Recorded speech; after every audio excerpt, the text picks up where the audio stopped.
नमस्कार दोस्तों, स्वागत है आपका हमारे YouTube channel GT defence academy पर। देखिए फ्रेंड्स, आज के वीडियो में हम बात करेंगे जो हमारी एक सीरीज़ है आर्मी स्पेशल जीके सीरीज़।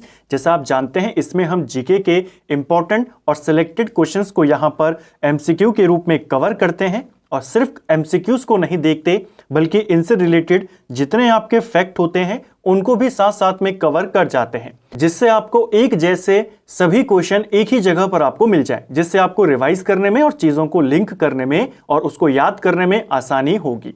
ये हमारा इस सीरीज का 5वां पार्ट है। अगर आपने इस सीरीज के प्रीवियस क्लासेस को नहीं देखा है, आप उनको प्लेलिस्ट में जाके देख सकते हैं। तो चलिए दोस्तों, आज की वीडियो को शुरू करते हैं। आज का हमारा पहला क्वेश्चन है, अटल सुरंग भारत के किस राज्य में स्थित है? तो काफी फेमस सुरंग है अटल सुरंग और ये आपके हिमाचल प्रदेश में स्थित है।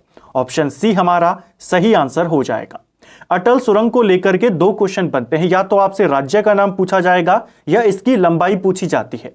अटल सुरंग की लंबाई है 9.02 किलोमीटर। तो इसकी लंबाई भी याद करेंगे और राज्य का नाम भी याद करेंगे। ठीक है, नेक्स्ट है, मलेरिया किसके कारण होता है?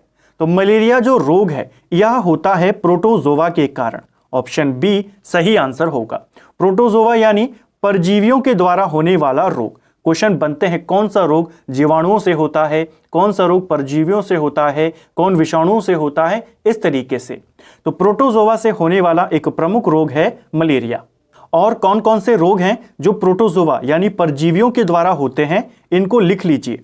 एक है आपका सोने की बीमारी। जो सोने की बीमारी वाला रोग है ये भी आपके किससे होता है? प्रोटोजोवा से होता है। ठीक है, जैसे मलेरिया होता है वैसे ही ये। इसके अलावा जो पेचिस होती हैं ये भी किसके कारण होती है? प्रोटोजोवा यानी परजीवी के द्वारा।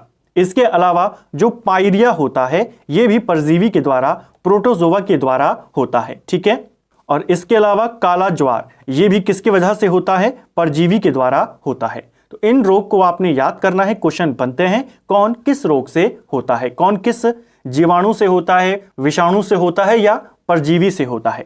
मलेरिया को लेकर के एक क्वेश्चन को और याद करेंगे। आप जानते हैं मलेरिया की दवाई का नाम क्या है? मलेरिया की दवाई का नाम है कुनैन। और ये कुनैन हमें किससे प्राप्त होती है? तो सिनकोना की छाल से हमें प्राप्त होती है कुनैन। इसको भी याद करेंगे मलेरिया की दवा के रूप में। नेक्स्ट है हमारा, कार्य बल और विस्थापन के बीच कौन सा संबंध होता है? तो वर्क, फोर्स और डिस्प्लेसमेंट, इनके बीच का जो रिलेशन होता है, वर्क का फॉर्मूला आपने बताना है। वर्क का फॉर्मूला होता है force into displacement. Option A हमारा सही आंसर हो जाएगा। ठीक है, ऑप्शन ए। नेक्स्ट है, इनमें से कौन सा रसायन पौधों से प्राप्त होता है? तो अभी हमने ऊपर देखा था एक रसायन के बारे में जो हमें पौधों से प्राप्त होता है, वृक्ष से प्राप्त होता है, कुनैन। ये क्या है? ये मलेरिया की दवा है। और किस पौधे से प्राप्त होता है? तो सिनकोना का एक वृक्ष होता है, इसकी छाल से हमें ये मिलता है। ठीक है, नेक्स्ट है, सिस्मोग्राफ से क्या मापा जाता है? तो सिस्मोग्राफ से भूकंप को मापा जाता है। ऑप्शन सी हमारा सही उत्तर यहां पर हो जाएगा। कौन सी गैस सोडा पानी को तैयार करने में इस्तेमाल की जाती है? तो सोडा पानी को बनाने के लिए जो सोडा वाटर होता है इसमें आपकी कार्बन डाइऑक्साइड होती है। ऑप्शन ए सही आंसर यहां पर होगा। ठीक है, नेक्स्ट है, इनमें से कौन एक अदिश मात्रा है, यानी अदिश राशि यहां पर कौन सी है? स्केलर क्वांटिटी आपने बतानी है। फिजिक्स में हमारे पास दो क्वांटिटी होती है, एक होती है स्केलर क्वांटिटी, एक होती है वेक्टर क्वांटिटी। हिंदी में बोलें, स्केलर यानी अदिश राशि और वेक्टर यानी सदिश राशि। तो अदिश नाम से ही आप पहचान जाएंगे ऐसी राशि जिसमें केवल उसकी मात्रा निहित होती है, दिशा के बारे में पता नहीं चलता, वो कहलाती है अदिश राशि। और इनमें से अदिश राशि है आपकी गति। ऑप्शन बी सही आंसर यहां पर हो जाएगा। ठीक है, नेक्स्ट है, हीमोग्लोबिन का मुख्य घटक क्या होता है? तो देखिए, हमारा ब्लड क्या कहलाता है? मुख्यतः आरबीसी को ही ब्लड माना जाता है। डब्ल्यूबीसी तो क्या करते हैं? एक तरीके से सैनिक का काम करते हैं। तो मेन कंपोनेंट क्या है हमारे ब्लड में? वो आरबीसी है। तो हमारे ब्लड में यानी आरबीसी का भी मेन कंपोनेंट क्या है? वो है हीमोग्लोबिन। ये हीमोग्लोबिन दो शब्दों से मिलकर बना है, एक ये हीम है और एक आपका ये ग्लोबिन। आपको पूछा गया है हीमोग्लोबिन का मुख्य कंपोनेंट क्या है, तो पहले इसको जान लेते हैं। जो हीम है यह तो सिर्फ एक रंजक है जो कलर देता है और इसी की वजह से हमारे खून का रंग लाल होता है। ये जो ग्लोबिन है यह एक प्रोटीन होता है और इस प्रोटीन में लोहा पाया जाता है। तो ऑप्शन बी हमारा सही आंसर होगा। हीमोग्लोबिन में कौन सा तत्व पाया जाता है, कौन सा मेन घटक है, वो है आयरन, ऑप्शन बी। ठीक है, नेक्स्ट है हमारा जीव की संरचनात्मक और कार्यात्मक इकाई क्या कहलाती है। तो किसी भी जीव की सबसे छोटी कार्यात्मक इकाई और संरचनात्मक इकाई ये कहा जाता है सेल को, यानी कोशिका को। ऑप्शन बी हमारा सही आंसर होगा। जो भी जीव होते हैं इनका शरीर छोटी छोटी रचनाओं से बना हुआ होता है और इन्हीं रचनाओं को कोशिका बोला जाता है।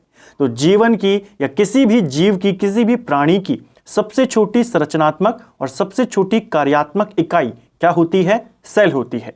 सेल को लेकर के 2-3 बातें उनको याद कर लीजिए। कोशिका शब्द का इस्तेमाल यानी सेल शब्द का इस्तेमाल सबसे पहले किसने किया था? तो ये किया था रॉबर्ट हुक ने। जो रॉबर्ट हुक है इसी ने सबसे पहले कोशिका शब्द का इस्तेमाल किया था 1665 में। इसको आपने याद करना है। कोशिका के अध्ययन को क्या कहा जाता है? कोशिका के अध्ययन को साइटोलॉजी बोला जाता है। इसको भी याद करेंगे। ठीक है, नेक्स्ट है हमारा मानव शरीर में रक्त किसमें शुद्ध होता है? तो ब्लड प्यूरिफिकेशन किसमें होता है? कई बार हम देख चुके हैं ये आपके किडनी में होता है। गुर्दों का मेन काम क्या होता है? ब्लड को शुद्ध करना। नेक्स्ट है हमारा किन गैसों की उपस्थिति के कारण अम्ल वर्षा होती है? तो एसिडिक रेन के बारे में भी हमने देखा था। यह होती है नाइट्रोजन और सल्फर के डाइऑक्साइड के कारण, यानी NO2 और SO2 के कारण होती है अम्लीय वर्षा। नेक्स्ट है विद्युत प्रवाह किसमें मापा जाता है? जो विद्युत प्रवाह होता है, इलेक्ट्रिक करंट होती है, इसको मापने के लिए एमीटर डिवाइस का इस्तेमाल किया जाता है। ऑप्शन सी सही उत्तर यहां पर हो जाएगा। प्राइमरी कलर्स कौन कौन से होते हैं? जो प्राथमिक रंग होते हैं 3 होते हैं आपके, रेड, ग्रीन और ब्लू। तो RGB आपको जहां पर दिख जाएगा रेड, ग्रीन, ब्लू, तो आंसर हो जाएगा ऑप्शन ए। ये इसका सही आंसर हो जाएगा। ठीक है, नेक्स्ट है निम्न में से कौन मानव शरीर के समन्वय गतिविधियों को नियंत्रित करता है? तो हमारी गतिविधियों को नियंत्रित करने वाला वो है हार्मोन। ऑप्शन ए सही आंसर हो जाएगा। ठीक है, नेक्स्ट है हमारा हवा में कितने प्रतिशत कार्बन डाइऑक्साइड होती है? तो देखिए हवा में कौन सी गैस कितने प्रतिशत होती है, ये क्वेश्चन बनता है। हवा में सबसे ज्यादा पाई जाती है नाइट्रोजन, उसके बाद पाई जाती है ऑक्सीजन, ऑक्सीजन के बाद नाम आता है आर्गन का। ठीक है, और उसके बाद आती है कार्बन डाइऑक्साइड, चौथे नंबर पर है। नाइट्रोजन आती है 78%, ऑक्सीजन 21%, आर्गन जो होती है 0.93% होती है, और उसके बाद कार्बन डाइऑक्साइड होती है जो 0.03% से लेकर 0.04% के बीच में होती है। सही आंसर हो जाएगा ऑप्शन सी, यहां पर सही उत्तर होगा 0.04%। नेक्स्ट है मनुष्यों में गुणसूत्रों की संख्या कितनी होती है? तो मनुष्यों में क्रोमोसोम की संख्या होती है 46। ऑप्शन सी हमारा सही आंसर होगा। मनुष्यों में मांसपेशियों की संख्या कितनी होती है? तो मांसपेशियों की संख्या 639 के करीब होती है। ठीक है, जो मसल्स होती है हमारी बॉडी में वो 639 के करीब होती हैं। नेक्स्ट है किडनी की मौलिक इकाई क्या कहलाती है? तो किडनी की मौलिक इकाई को बोला जाता है नेफ्रॉन। ऑप्शन ए हमारा सही आंसर होगा। गुर्दों की इकाई भी पूछी जाती है तो इनकी इकाई नेफ्रॉन को बोला जाता है। ठीक है, नेक्स्ट है हमारा अर्जुन पुरस्कार किसे दिया जाता है? तो देखिए अर्जुन अवार्ड किस क्षेत्र में दिया जाता है? तो यह दिया जाता है स्पोर्ट्स में, यानी खेल के क्षेत्र में दिया जाता है। ऐसे खिलाड़ी जिन्होंने हाल ही में कोई सर्वश्रेष्ठ प्रदर्शन किया हो अंतर्राष्ट्रीय खेलों में, राष्ट्रीय खेलों में, तो ऐसे खिलाड़ियों को अर्जुन पुरस्कार दिया जाता है, यानी उत्कृष्ट खिलाड़ियों को। ऑप्शन ए हमारा सही आंसर होगा। अगर हम बात करते हैं अर्जुन अवार्ड की शुरुआत कब से की गई है? इस अवार्ड की शुरुआत 1961 में की गई थी और इस अवार्ड के तहत 15 लाख रुपए खिलाड़ी को दिए जाते हैं। तो कई बार पूछा जाता है खिलाड़ी को कौन सा अवार्ड? आप बताएंगे अर्जुन अवार्ड। कितने रुपए मिलते हैं इसके तहत? 15 लाख रुपए मिलते हैं और इसकी शुरुआत 1961 से होती है। कुछ और इंपॉर्टेंट खेल पुरस्कार हैं जो आपसे पूछे जाते हैं, उनको भी याद कर लीजिए। एक है आपका द्रोणाचार्य पुरस्कार, आपने सुना होगा इसके बारे में। यह कोचेस को दिया जाता है, जो उत्कृष्ट खिलाड़ी होते हैं, इनके जो कोच होते हैं, इनको दिया जाता है द्रोणाचार्य पुरस्कार। इसकी शुरुआत 1985 में करी गई थी। ठीक है, द्रोणाचार्य पुरस्कार कब से दिया जाता है? 1985।